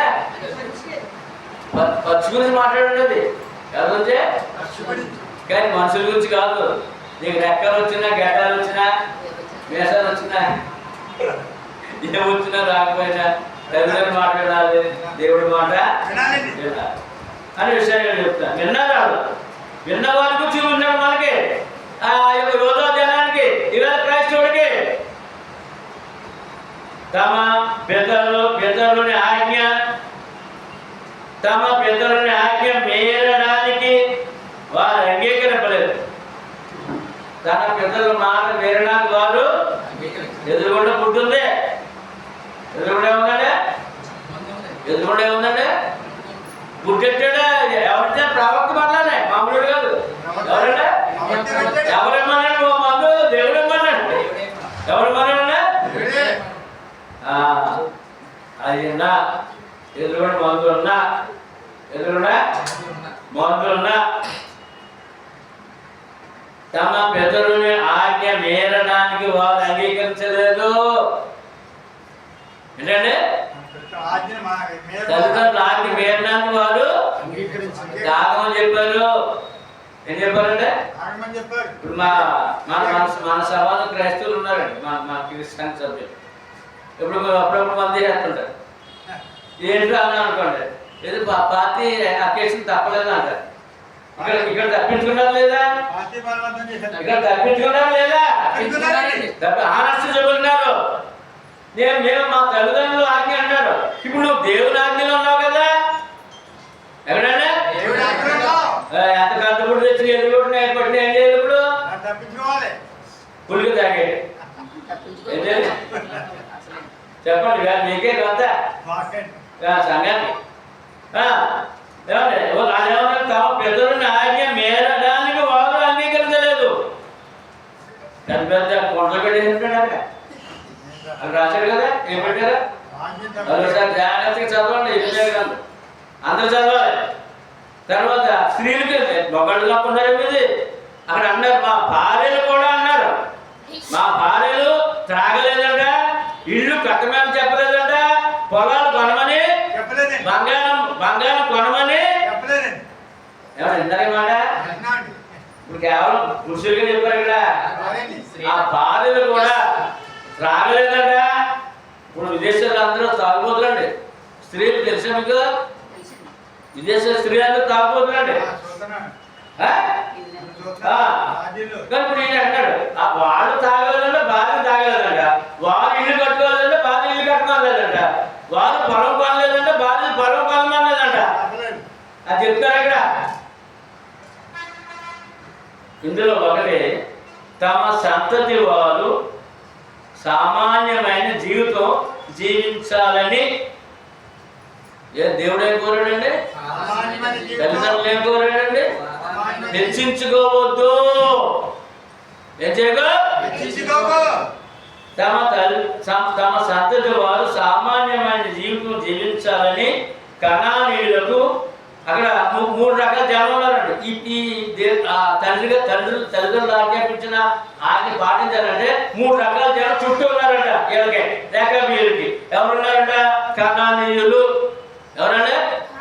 త్రాగుబోతులు, వ్యభిచారుల వాళ్ళు. ఎవరంటే? ప్రజల మధ్య ఉన్నారు.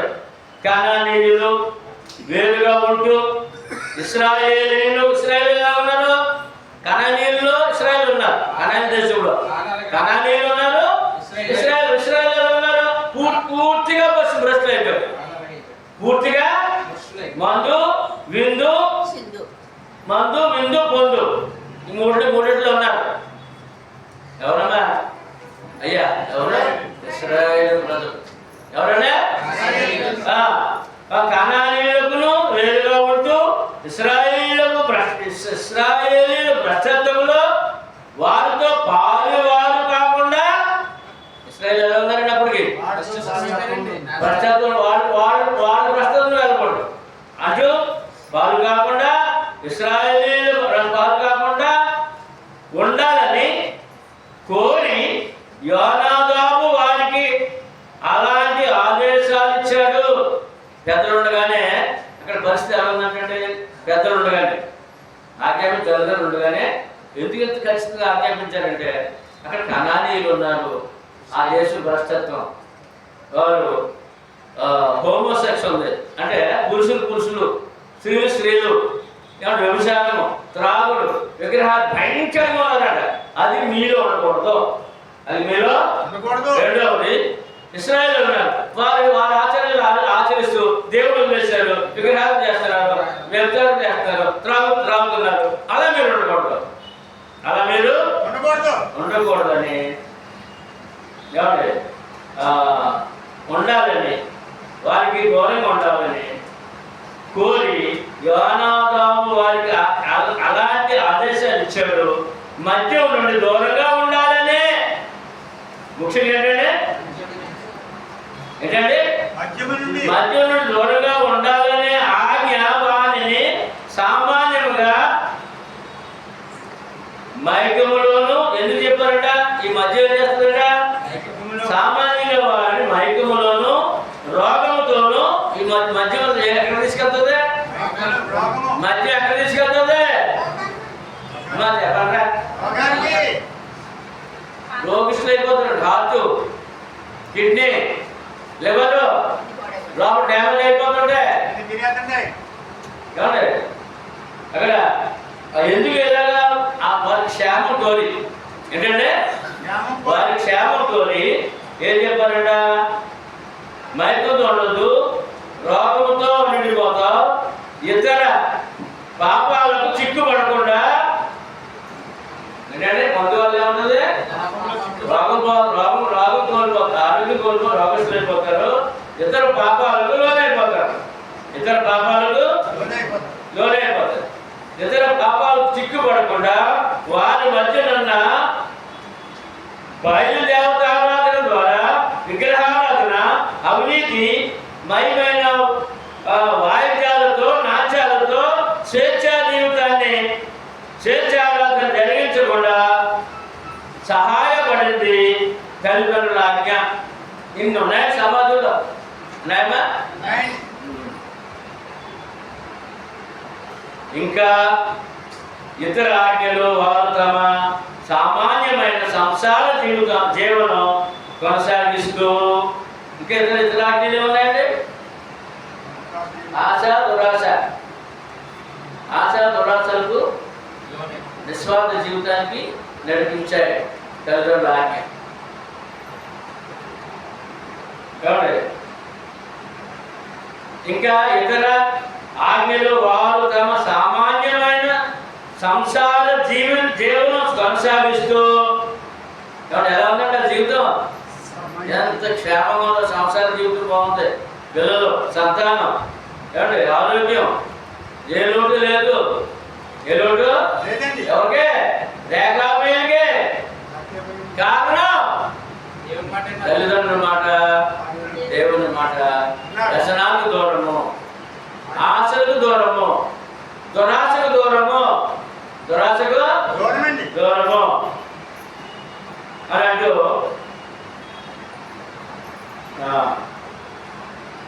ఇంకా ఇతర ఆజ్ఞలు వారు తమ సామాన్యమైన సంసార జీవనం కొనసాగిస్తూ ఆత్మీయంగా, నైతికంగా, సాంఘికంగా పతనమైన తమ స్వజాతి వారి దుష్టత్వానికి వారిని దూరంగా ఉంచారు.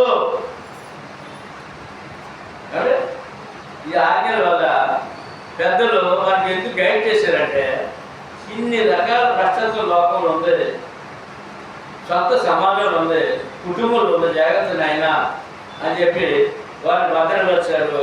వారు భద్రంగా ఉన్నారు, క్షేమంగా ఉన్నారు, ఆరోగ్యంగా, ఆనందంగా, సమృద్ధిగా ఉన్నారు. తర్వాత రెండో విషయం, నేటి విశ్వాసులు మనకు వచ్చినప్పుడు అక్కడి నుంచి రేఖాబుల నుంచి ఎక్కడికి వచ్చిందండి? రేఖాబుల నుంచి ఎక్కడికి వచ్చింది? యోధా రాజ్యానికి వచ్చింది. ఎక్కడికి వచ్చిందండి? ఇప్పుడు యోధా రాజ్యం దగ్గర ఎక్కడికి వచ్చింది? మన దగ్గరికి వచ్చింది. నేటి విశ్వాసులు రేఖాబీయులను మాదిరిగా తీసుకొని, ఇప్పుడు ఎవరు మాదిరి కావాలి? ఇప్పుడు ఇశ్రాయేలీయులకి, యోధా జనాంగానికి ఎవరిని మాదిరి చూపిస్తాడు దేవుడు? వారి మాదిరిగా చూచుకొని మన పితరుల మాటలు, ప్రభు మాటలు ప్రకారము జీవించాలనే వారి లక్ష్యమే నిజంగా క్రీస్తును వెంబడించే వారి లక్ష్యమై ఉండాలి. ఎవరి లక్ష్యం ఇప్పుడు? ఎవరి లక్ష్యం అండి? రేఖాబీలు ఎవరు చూపిస్తున్నాడు? ఆయన రేఖాబీల్ని ఇశ్రాయేలు చూపిస్తున్నాడు మాదిరి, యోధావారు చూపిస్తున్నాడు మాదిరి, క్రీస్తు సంఘానికి మాదిరి చూపిస్తున్నాడు, లోకానికి మాదిరి చూపిస్తున్నాడు. ఎవరంటే లోకం తెలవండి కూడా ఎలా ఉందండి? ఏమండి? ఆడపిల్లలు డ్రగ్స్ అండి, మందండి, వ్యసనాలండి. చదువుకోమని తల్లిదండ్రులు కష్టపడి అప్పులు చేసి వాళ్ళు చదివిస్తున్నారు. వాళ్ళు ఏం చేస్తారు తెలుసా?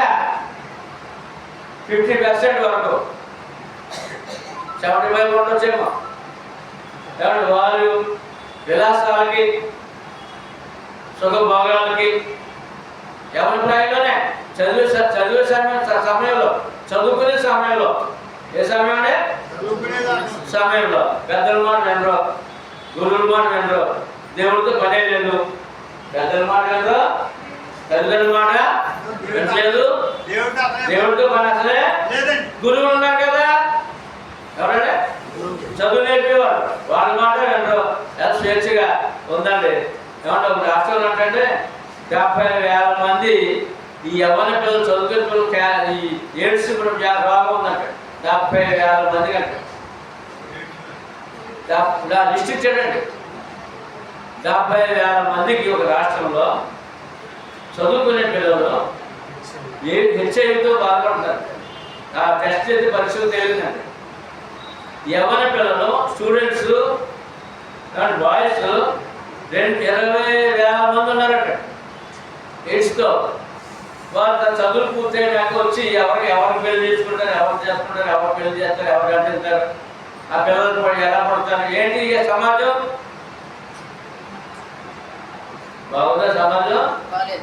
చెప్పడమా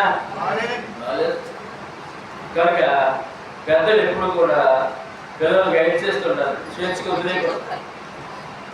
దేవుని భయభక్తులు పెంచాలండి. రేఖలు వీళ్ళు కనపడుతున్నారు మనకి, దేవుడు చూపిస్తాడు, మనకు మన ఇష్టం కాదండి. మళ్ళీ చదువుతున్నాం, నేను విశ్వాసం రేఖాబీలను మాదిరిగా తీసుకొని చూసుకొని మన పితరుల మాటలు ప్రభు మాటల ప్రకారం జీవించాలని వారి లక్ష్యమే. నిజంగా క్రీస్తును వెంబడించే వారి లక్ష్యమై ఉండాలి. మన లక్ష్యం ఏంటంటే ఈ పాఠానికి ఎవరిని వెంబడించినప్పుడు మనం క్రీస్తుని వెంబడించాలి. అవునంటే క్రీస్తు ఏం చెప్పారు అని సార్, యోనాదాబు లాగా అందరూ ఈ మాట వినండమ్మా, యోనాదాబు లాగా అందరూ తల్లిదండ్రులు ఎంతమంది తల్లిదండ్రులు? యోనాదాబు లాగా యోనాదాబు లాగా అందరు తల్లిదండ్రులు తమ సంతానం దేవుని పట్ల ఆయన వాక్య పట్ల నమ్మకంగా ఉండాలని ఆ యొక్క సమాజ ప్రమాణాలు, కుటుంబ ప్రమాణాలు, న్యాయబద్ధమైన జీవితం నేర్పాలి. న్యాయబద్ధమైన జీవితం నేర్పాలి. తల్లిదండ్రుల బాధ్యత. ఎఫెసీ పత్రిక 6వ అధ్యాయము 4వ వచనంలో తల్లిదండ్రుల బాధ్యత.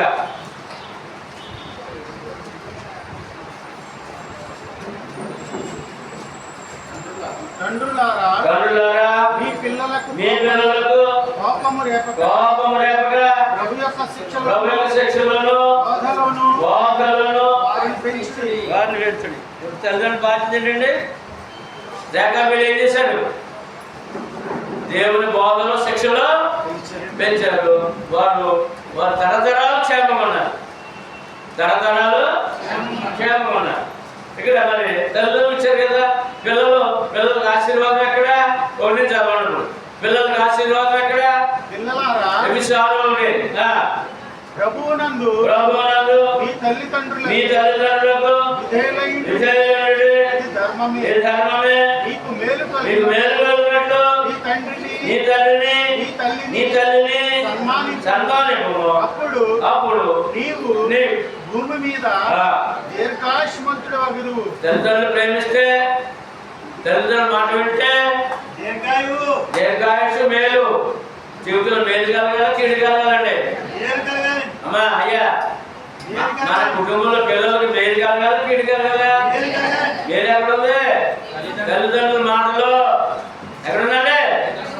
తల్లిదండ్రుల మాటలో, తల్లిదండ్రులు ప్రేమించడంలో ఆశీర్వాదం మేలు ఉందండి, దీర్ఘాయుష్ ఉందండి అనే విషయాన్ని దేవుడే తెలియజేస్తున్నాడు. కొరింథీయులకు రాసిన పత్రిక ఈ వ్యసనం ఎంత ప్రమాదం చూడండి, ఎంత ఖచ్చితంగా దేవుడు ఇచ్చాడు. కొరింథీయులకు రాసిన 2వ మొదటి పత్రిక 5వ అధ్యాయము 11 నుంచి 13 వరకు.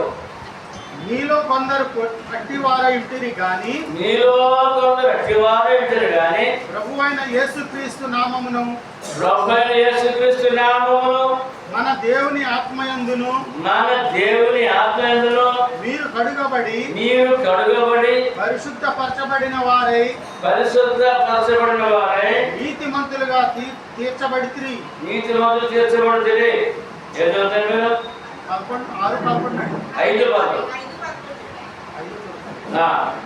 ఇప్పుడైతే సహోదరుడు అనబడిన వాడెవడైనను, సహోదరుడు అంటే ఎవడు? సంఘం. ఎవరంటే సంఘం. అంతకుముందు లోకమంతా ఎలా ఉందంట? ఏమండి లోకమంతా ఎలా ఉందంట? ఒకసారి చూద్దాం. లోకమంతా 9 నుంచి లోకమంతా ఎలా ఉందో. జారులతో సాంగత్యము చేయవద్దని నా పత్రికలో మీకు వ్రాసి ఉంటిని. అయితే ఈ లోకపు జారులతోనైనా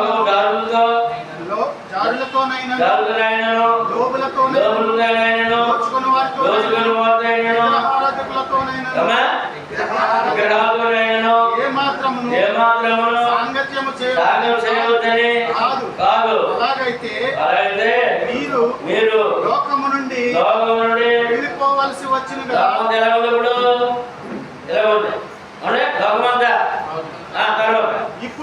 ఇప్పుడైతే సహోదరుడు అనబడిన వాడెవడైనా వాడెవడో జారుడు కాదు. వాడెవడో సంఘము సహోదరుడు ఎవడో అన్నబడి సహోదరు మనం ఎప్పుడైతే సంఘము విశ్వాసన జారుడు కానీ లోబి గాని పెళ్ళవకుండా అమ్మాయితో సాధ్యం చేయకూడదండి. పెళ్ళవకుండా అమ్మాయితో జాగ్రత్త అంటారు. ఏమంటారా? పెళ్ళైన తర్వాత అమ్మాయితో సాధ్యం, పెళ్ళవక ముందు కాదు. జారుడు కానీ విగ్రహారాధకుడు గాని విగ్రహారాధకుడు కానీ తిట్టుబోతు గాని త్రాగుబోతు గాని గొడవ ఏంటంటే త్రాగుబోతు అంటే 2 రకాల త్రాగుడు ఉందండి. 2 రకాల త్రాగుడు, పొగ త్రాగుడు, మందు త్రాగుడు. ఏం తాగుడంటే అమ్మ శాస్త్రం ఏం తాగుడు? ఏం తాగుడు? పొగ త్రాగుడు, మందు త్రాగుడు. రెండు చాలా గొప్ప. మేలా తీరా పొగ త్రాగుడు, మందు త్రాగుడు. దోచుకొని వాడు చుట్టుపోతూ ఎవడాడు మాట్లాడితే కోపం ఆడు కూడా అందులో వచ్చేస్తాడు. చుట్టుపోతు కానీ త్రాగుబోతు 2 ఉన్నాయి, మర్చిపోకండి. సిగరెట్ గురించి చెప్పలేదు కదా అంటాడు. మరి ఒక చుట్ట గురించి చెప్పలేదు కదా అంటాడు. సిగరెట్ త్రాగుబోతు 2 ఉన్నాయి. ఒక త్రాగుడు పోలీసు వారు అక్కడ ఏం పెడతారండి? పొగ త్రాగొద్దని బోర్డు పెడతారు కదా. దాని పొగ కూడా త్రాగలే కదా. ఎవడే త్రాగుబోతు కానీ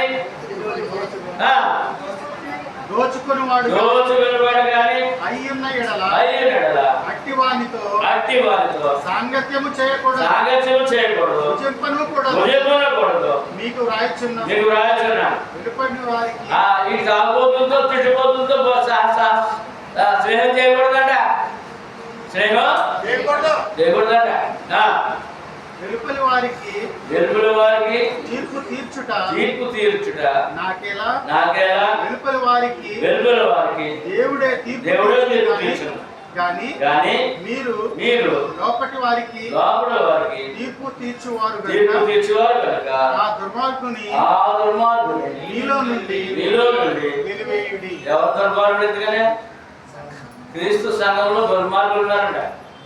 మా దగ్గర ఉన్నారని తెలియదు కానీ క్రీస్తు సంఘంలో దుర్మార్గుడు. ఎందుకు దుర్మార్గుడు దేవుడు? ఎందుకు దుర్మార్గుడు అన్నాడో?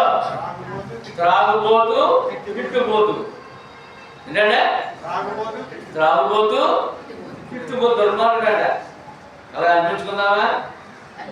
చెప్పండి, అనిపించుకుందామా? దేవుడు అన్నాడండి. ఎవరు అన్నారండి? కదా అప్పుడప్పుడు పార్టీకి వెళ్ళాలి, వచ్చి కొడుకొచ్చా గుడ్డ ఎదురు పెడతారు స్నేహితులు. ఏం చేయమన్నాం? ఏం చేయలేదు. కుమారుడు వల్లే వద్దని చెప్పాలి. నేను ప్రభువుని నమ్ముకున్నాను అక్కడ చెప్పాలి. అదే పార్టీకు ఎవడే చనిపోయిన తాగేస్తాడు. ఈ క్రైస్తవుడు ఎవరైనా చచ్చిపోతే తాగేస్తాడు, ఎవరికైనా పెళ్ళైతే తాగేస్తాడు, శుభకార్యం తాగేస్తాడు. మరి ఎప్పుడు మాట్లాడాడు? ఈ కుటుంబంలో శుభకార్యం జరగకూడదు, చావు జరగకూడదు. మరి ఈ 2 లేకుండా ఎలా ఉన్నాయి? చెప్పండి. శుద్ధి నువ్వు చెప్పాలి. శుభకార్యం అప్పుడప్పుడు అని అన్నావు నువ్వు ఎవడో దుర్మార్గుడు. ఎవరంటే అప్పుడప్పుడు అన్నా సరే ఏంటంటే అప్పుడప్పుడు అన్నా సరే నువ్వు దుర్మార్గుడివే. మీరు చెప్పండి. అప్పుడప్పుడు ఉందా? మనకే ఉందా? అప్పుడేమంటాడు దేవుడు? దుర్మార్గుడు అంటే జాగ్రత్త. ఓకే. తర్వాత మత్తయి సువార్త 6:9 మనం దేవుడిని ఏమన్నా తెలుసండి? ఎంత చక్కగా ప్రార్థన చేస్తారో బాబా. తాగేసి మరి మా తండ్రి యేసుకుడు ప్రార్థన నేర్పకండి. యేసుకునే ప్రార్థన నేర్పమన్నాడు శిష్యుడు. ఆయన నేర్పాడు. పరలోకమందున్న మా తండ్రి నీ నామము. ఏం ప్రార్థన ఏంటంటే తండ్రి మాట వినకుండా అడిగేయడమే. ఇంకా తండ్రి మాట చెప్పాడు చేయడు, తండ్రి మాట చెప్పినట్టు చేయడు. ఆయన అడిగాడుగా, ఆయనే అడిగాడుగా. కానీ మనకిలో మాట ఇక్కడ చూద్దాం. మనకి గ్రంథము 1:6.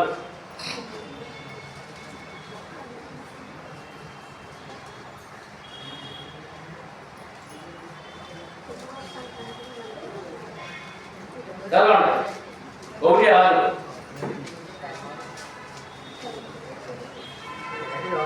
మనకి గ్రంథము 1:6. తండ్రిని గణపరచును కదా. అంటే కుమారుడు కుమారుడు తన తండ్రిని గణపరచును కదా.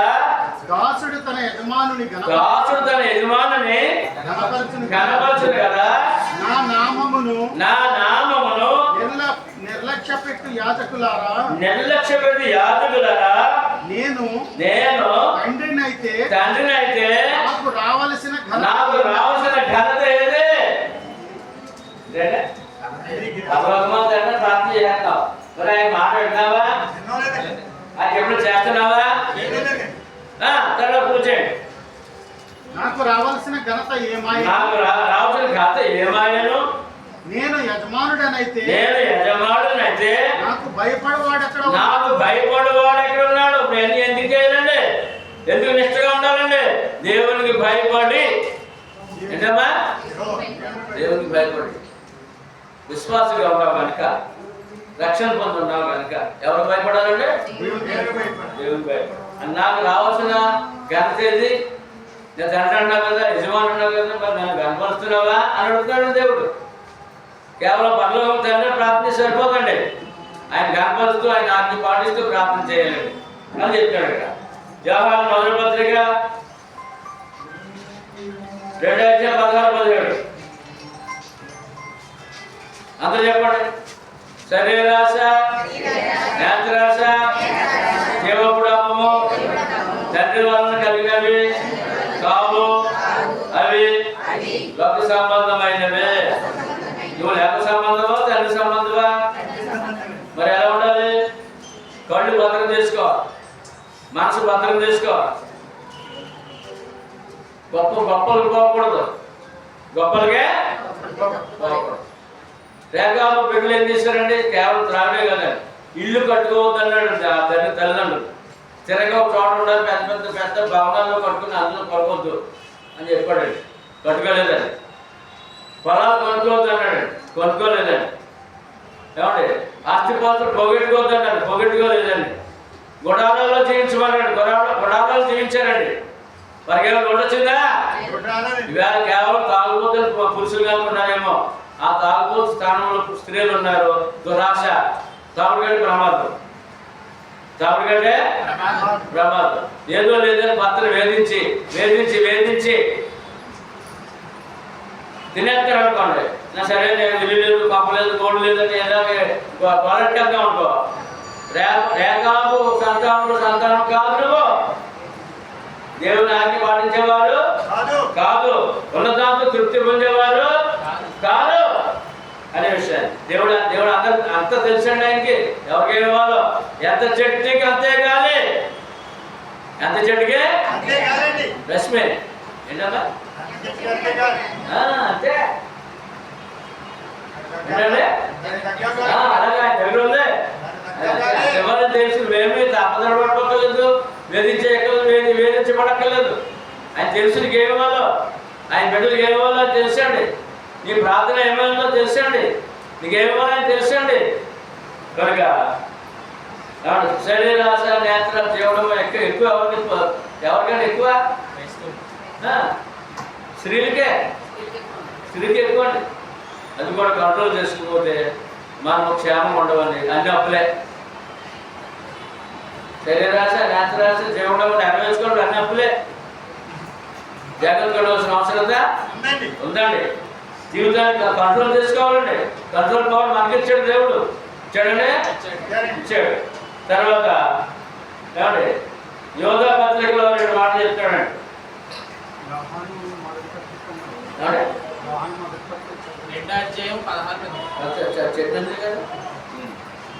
యోధా పత్రిక 22-23 వచ్చిన చూడండి.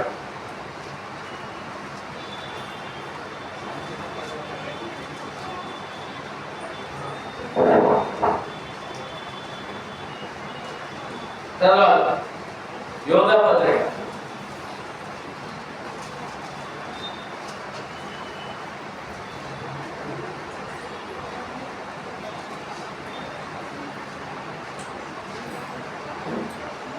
తిరగండి.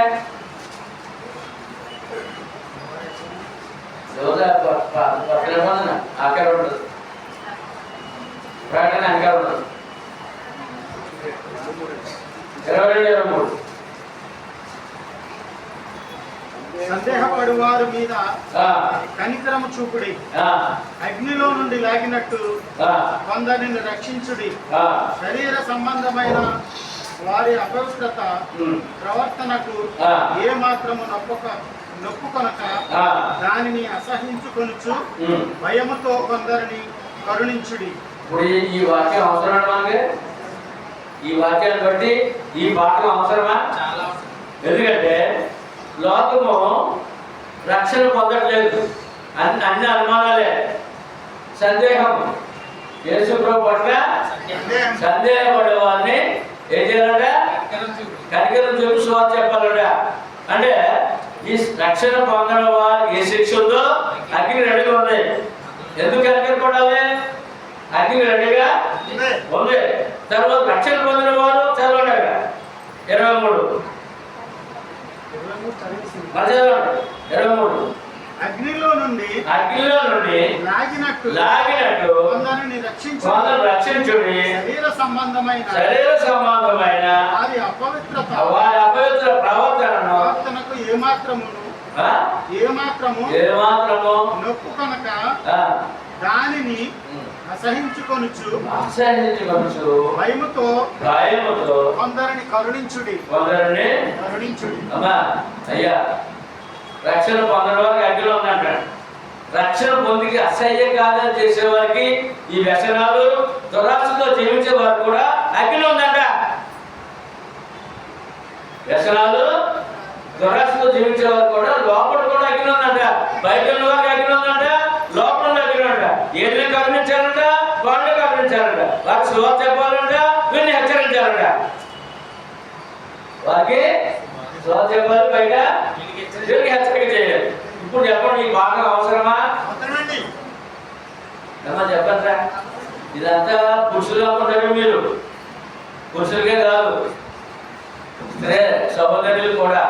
ఎందుకంటే ఎక్కువ దురాశ, స్వార్థము, ఏమండి జ్యేష్ఠునికైన లోకంలో దురాశ, స్వార్థము, ఇంకా శరీరాశ, నేత్ర జీవనం అంతా ఎక్కువ స్త్రీకే ఉంటుంది. ఆ స్త్రీలో మీరు సంఘసభ్యులు మీరు ఉంటే ఏమండి దురాశ, స్వార్థము ఇది మీ మనసులో ప్రయాణం చేస్తే అగ్నికేనంట. ఎవరికంటే అసహ్య కాదండి. వ్యసనాలతో ఉన్న క్రైస్తవుడు అగ్నికంట, క్రైస్తవుడు అగ్నికంట. ఎవరంటే కనుక బయట వారి గురించి స్వార్థ చెప్తాం, లోపల వారు ఈ యొక్క అసహ్య కార్యాలు ఉంటే దురాశ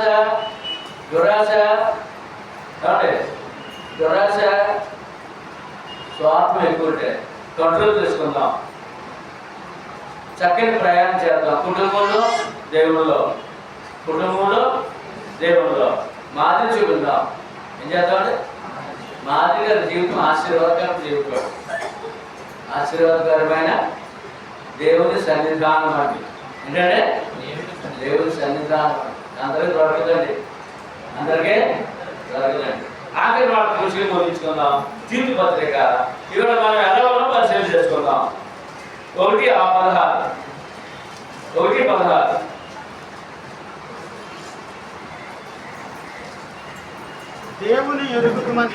దేవుని ఎరుగుదుమని వారు చెప్పుకొందురు గాని అసహ్యులను అవిధేయులను ప్రతి సత్కార్యమునకు విషయము భ్రష్టులైయుండి తమ క్రియల వలన ఆయనను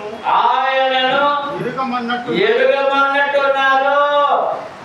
మనం ఎవరన్నా చెప్పండి, మనం ఎవరో దేవుడు ఎరిగిన వారు మళ్ళా దేవుడు ఎరిగిన వారు ఎరగిన వారు అయిపోతా ఉంటుంది. ఈ క్రియలు ఉన్నాయి ఇక్కడ. అసహ్య కార్యాలు, వ్యసనాలు, దురాశ, దుర్మార్గం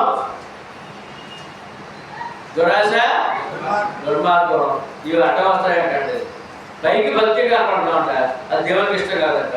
భక్తిగా ఉండాలట. దేవుడు చూసినప్పుడు రేఖాబు వంశస్థులు చూసినట్టు ఉండాలంట. అలాంటే రేఖాబు కుటుంబం చూసినట్టు ఉండాలంట. ఇవాళ దేవునికి భక్తి గల వారు ఆ భక్తిగా పైకి భక్తిగా ఉన్నట్టుగా కనపడతారని చెప్పి పత్రికలో క్రైస్తవుల గురించి రాశారండి. ఈవేళ మన భక్తి కాపాడకపోతే మన ప్రార్థన దేవుడు వినడు. నువ్వు ప్రార్థన చేసే దేవుడు వినాలంటే వినాలంటే ఎలా ఉండాలి? పైకి భక్తి లోపల భక్తి. అందరూ చెప్పండి ఏమంట? తీర్థ పత్రిక అందరూ చెప్పండి. మేము ఎలా ఉన్నాం? పైకి భక్తి లోపల భక్తి. లోపల ఏమైనా కార్యాలయాలు ఉన్నాయా? లోపల కార్యాలయాలు ఉన్నాయా? అసహ్య కార్యాలు ఉన్నాయా?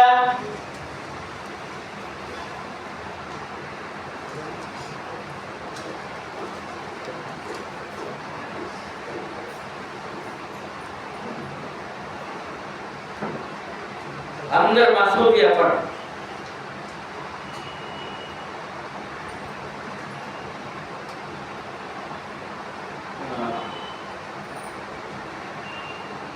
దేవుని ఎరుగుదమని వారు చెప్పుకుందరు కానీ అసహ్యులను అసహ్యులు ఏంటంటే రచన అసహ్య. దేవుడు చి అంటాడు. దేవుడు చేసి ఎందుకంటే ఆ భక్తి ఎందుకంటే చెప్పండి. అసహ్యులను అవిధేయులను ప్రతి సత్కార్యము విషయము భ్రష్టులనై తమ క్రియల వలన ఆయనను ఎరుగమన్నట్టు ఉన్నారు. ఎరిగిన వారు మనం మరి ఎలాగైపోతామంటే మన క్రియల వలన వ్యసనాలు ఉంటే, త్రాగులు ఉంటే, దుష్టక్రియలు ఉంటే దేవుడు ఎరగని వారు అయిపోతున్నాడు. ఇప్పుడు మనం ఏం చేద్దాం? దేవుడు ఎరగని వారు ఉందామా? క్రియలు బట్టి దేవుడు ఎరిగిన వారిగా ఉందామా? అది లాభమా నష్టమా? ఈ పాట మనకు అవసరమా? అందరూ చెప్పాలి. చేతులుగా ఉందా? ఆనందం.